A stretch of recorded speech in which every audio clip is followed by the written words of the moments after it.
വരുന്ന നിയമസഭാ തെരഞ്ഞെടുപ്പിൽ ഗണേഷ് കുമാറിനെതിരെ പ്രചരണത്തിനായിട്ട് മരിയ ഉമ്മൻ എത്തിയിരിക്കുന്ന ഒരു കാഴ്ചയാണ് നമ്മൾ കാണുന്നത്. ജ്യോതികുമാർ ചാമക്കലയ്ക്ക് വേണ്ടിയിട്ട് എനിക്ക് തോന്നുന്നു കേരള കോൺഗ്രസ് ബിയുടെ ഒരു തകർച്ചയ്ക്ക് ആക്കം കൂട്ടിയത് ആ ഒരു പ്രസ്ഥാനത്തിലുള്ള വ്യക്തികൾ തന്നെയായിരുന്നു എന്ന് തോന്നുന്നുണ്ടോ? തീർച്ചയായിട്ടും. കാര്യം കെ ഗണേഷ് കുമാർ ആദ്യം UDF-ന്റെ ഭാഗമായിട്ട് നിന്ന് 2 തവണ MLA ആയ വ്യക്തിയാണ്. ഒരു തവണ മന്ത്രിയായി. എനിക്ക് 2 തവണ മന്ത്രിയായി. പിന്നീട് മന്ത്രിയായിരിക്കെ തന്നെ രാജിവെക്കേണ്ടി വന്നു. ആ രാജിവെപ്പിച്ചതാരാ? CPM ആണ്. CPM സമരം നടത്തി തന്നെയാണ് രാജിവെപ്പിച്ചത്. രാജി എഴുതി മേടിച്ചതാണ് ഉമ്മൻചാണ്ടിയുടെ കൈവശത്ത് നിന്ന്. എന്നിട്ടും ശക്തമായ രീതിയിലുള്ള പ്രതിഷേധങ്ങൾ ഉണ്ടായിട്ടും പുള്ളി അടുത്ത പ്രാവശ്യം LDF-ലൂടെയാണ് അധികാരത്തിൽ വരുന്നത്. അല്ല, അന്ന് പുള്ളി പറഞ്ഞിരുന്നു ശ്രീ ഉമ്മൻചാണ്ടി തന്റെ ജീവിതം തകർത്തു എന്നാണ് പുള്ളി പറഞ്ഞത്. അത് ഏറ്റെടുത്തതാരാ? CPM ഏറ്റെടുത്തു. യഥാർത്ഥത്തിൽ അവിടെ നാലേക്കാണ് 2 തവണ അവിടെ MLA ആയത് കോൺഗ്രസ് ടിക്കറ്റിലാണ്, UDF-ന്റെ പക്ഷത്താണ്. അടുത്ത പ്രാവശ്യം മത്സരിക്കുമ്പോൾ പുള്ളി LDF-ന്റെ പാനലിൽ ജയിക്കുകയാണ്. അവിടെ ആ 5 കൊല്ലം പുള്ളി മന്ത്രിയായിട്ടില്ല. അന്ന് എനിക്ക് തോന്നുന്നത് 1ാം പിണറായി സർക്കാരാണ്. 2ാം പിണറായി സർക്കാരിൻ്റെ അവസാന 2.5 വർഷമാണ് പുള്ളിക്ക് കിട്ടുന്നത്. ആ സമയം കൊണ്ട് പുള്ളി ചെയ്യാവുന്ന പരമാവധി കാര്യങ്ങൾ ചെയ്തു. ജനങ്ങളുടെ ഇടയിലെല്ലാം പേരെടുത്തു. KSRTCക്ക് ഒരു മുഖച്ഛായ ഉണ്ടായി. ആൾക്കാർക്ക് പെൻഷൻ കിട്ടി, ശമ്പളം കിട്ടി, എല്ലാം ശരിയാണ്.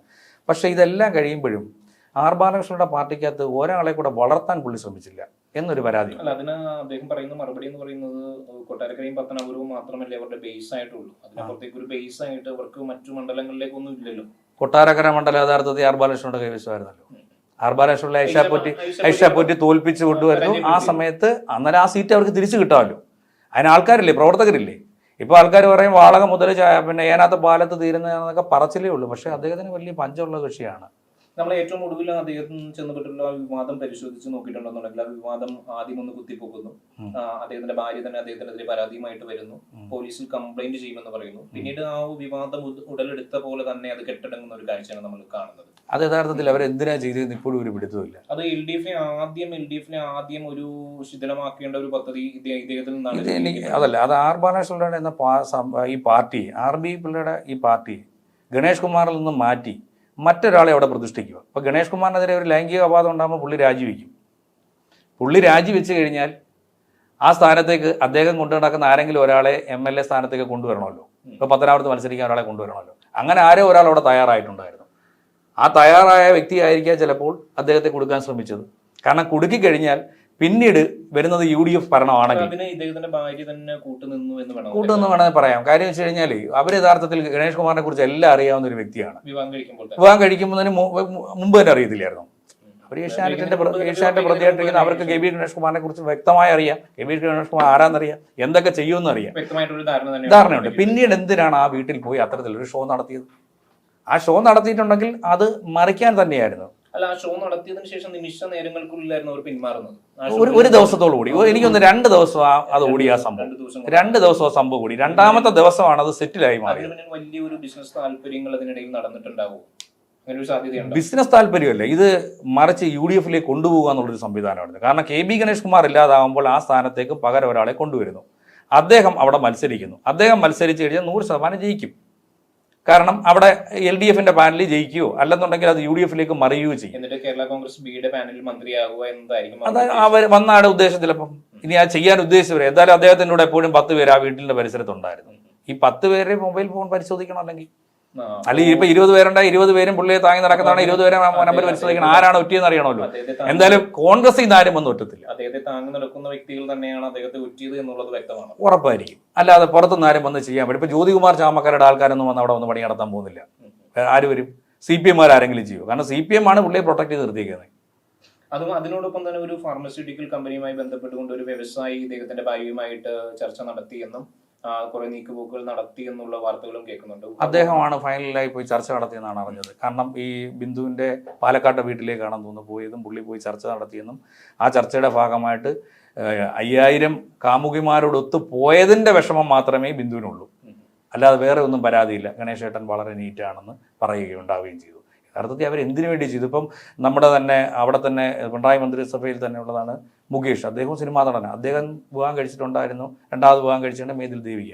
ഒരു സദസ്സിൽ പോലും അവർ വിവാഹം വേർപിരിഞ്ഞു. പക്ഷെ ഒരു സദസ്സിൽ പോലും മേതിൽ ദേവിക ആരെക്കുറിച്ച് മുകേഷിനെ കുറിച്ച് ഒരു കുറ്റവും പറഞ്ഞിട്ടില്ല. അല്ല, അന്നേരം ഈ മുകേഷ് എന്ന് പറയുന്ന വ്യക്തി ഒരു എന്റർപ്രണർ അല്ല, നമ്മൾ കേട്ടിടത്തോളം ഒരു എന്റർപ്രണർ അല്ല, അദ്ദേഹം ഒരു മന്ത്രി ആയിരുന്നില്ല. അദ്ദേഹം പക്ഷേ ഒരു എന്റർപ്രണർ ആണ്, അദ്ദേഹം മന്ത്രിയാണ്, അങ്ങനെയുള്ള സ്ഥാനമാനങ്ങളൊക്കെ വഹിക്കുന്ന ഒരു വ്യക്തിയാണല്ലോ. അപ്പൊ ഇദ്ദേഹത്തെ തകർക്കുക എന്നൊരു ഉദ്ദേശം അതിന് ഭാര്യയെ വെച്ച് ചെയ്യണോ?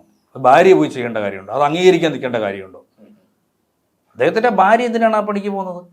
അല്ല, അവരത് അതിന് പരാതി കൊടുക്കാൻ തയ്യാറായി വന്നല്ലോ. ആദ്യം പരാതി കൊടുക്കാൻ തയ്യാറായി വന്നല്ലോ, പിന്നീട് ഒരു ആ സംഭവമാണ് മനസ്സിലാക്കേണ്ടത്. ഭാര്യ, അതായത് അദ്ദേഹത്തിനോടൊപ്പം അല്ലല്ലോ ഭാര്യ ഉള്ളത്.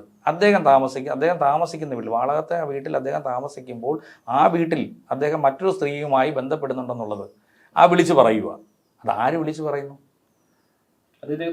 അത് യഥാർത്ഥത്തിൽ അദ്ദേഹത്തിന്റെ ബിസിനസ് പൊളിക്കാനോ അല്ലെങ്കിൽ അദ്ദേഹത്തിന്റെ മന്ത്രിസ്ഥാനം പൊളിക്കാനോ വേണ്ടി മാത്രമാണോ?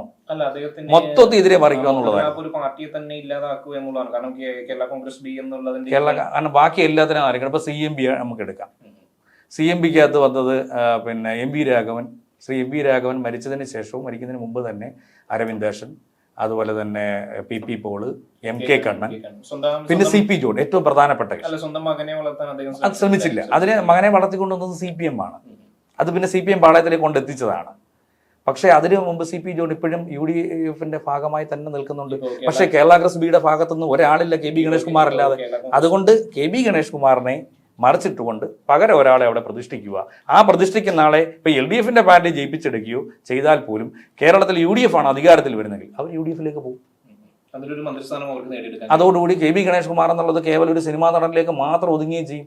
പക്ഷേ R ബാലകൃഷ്ണന്റെ പാർട്ടി നിലനിൽക്കുകയും ചെയ്യും. പക്ഷേ ആ ഒരു നീക്കത്തെയാണ് ഈ പറയുന്ന ഗണേഷ് കുമാർ എന്ന് പറയുന്ന വ്യക്തി തകർത്ത് തരിപ്പണമാക്കിയത്, അല്ലേ? ഇനിയും അദ്ദേഹത്തിന്, എനിക്ക് തോന്നുന്നു, അദ്ദേഹത്തെ പത്തനാപുരത്ത് പരാജയപ്പെടുത്തുക എന്ന് പറയുന്നത് അസാധ്യമായിട്ടുള്ള ഒരു കാര്യം തന്നെ, പ്രയാസമുള്ള കാര്യം.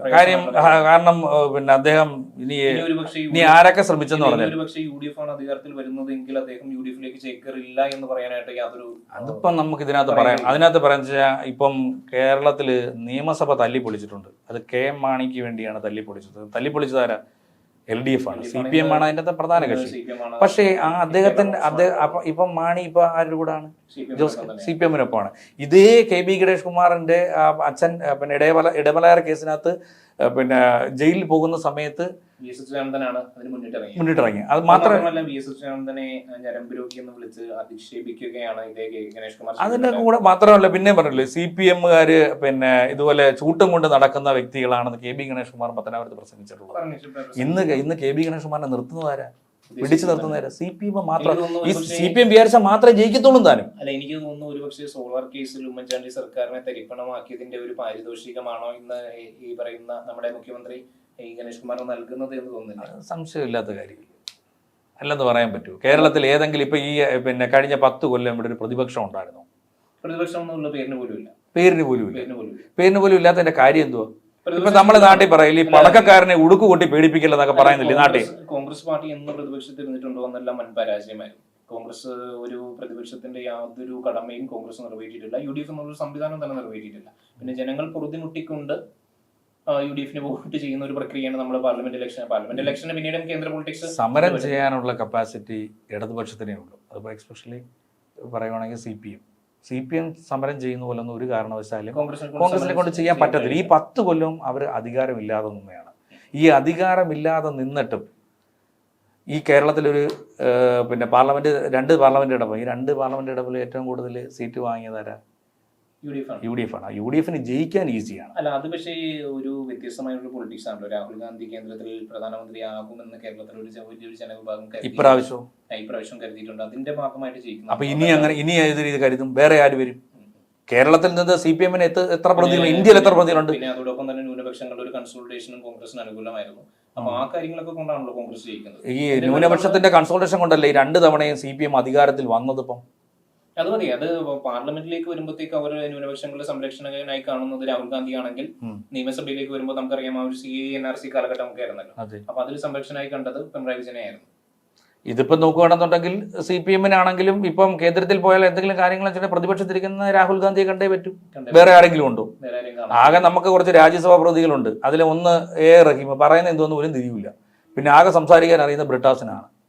ബ്രിട്ടാസ് പോയി എന്തെങ്കിലും കാര്യങ്ങൾ സംസാരിച്ചിട്ട് വരും. അത് അദ്ദേഹമായിരുന്നു പ്രീം ശ്രീയുമായിട്ട് ബന്ധപ്പെട്ടുള്ള പാലവിട്ടത്. അത് നടപ്പിലാക്കുകയും ചെയ്തു. നടപ്പിലാക്കി അടക്ക കേരളത്തിലെ സ്കൂളുകളിലൊക്കെ PM ശ്രീ എന്ന് വെച്ചാൽ ഏതാണ്ട് നമുക്ക് തരുന്ന ഔദാര്യം പോലല്ലേ, പ്രധാനമന്ത്രി നമുക്ക് തരുന്ന ഔദാര്യമല്ലോ, നല്ലല്ലോ. എന്തായാലും നമുക്ക് ഗണേഷ് കുമാറിലേക്ക് തിരിച്ചു വരാം. വരുന്ന നിയമസഭാ തെരഞ്ഞെടുപ്പുകളിൽ അദ്ദേഹം വിജയിക്കുമെന്നുള്ളതിൽ ഒരു തർക്കവുമില്ല.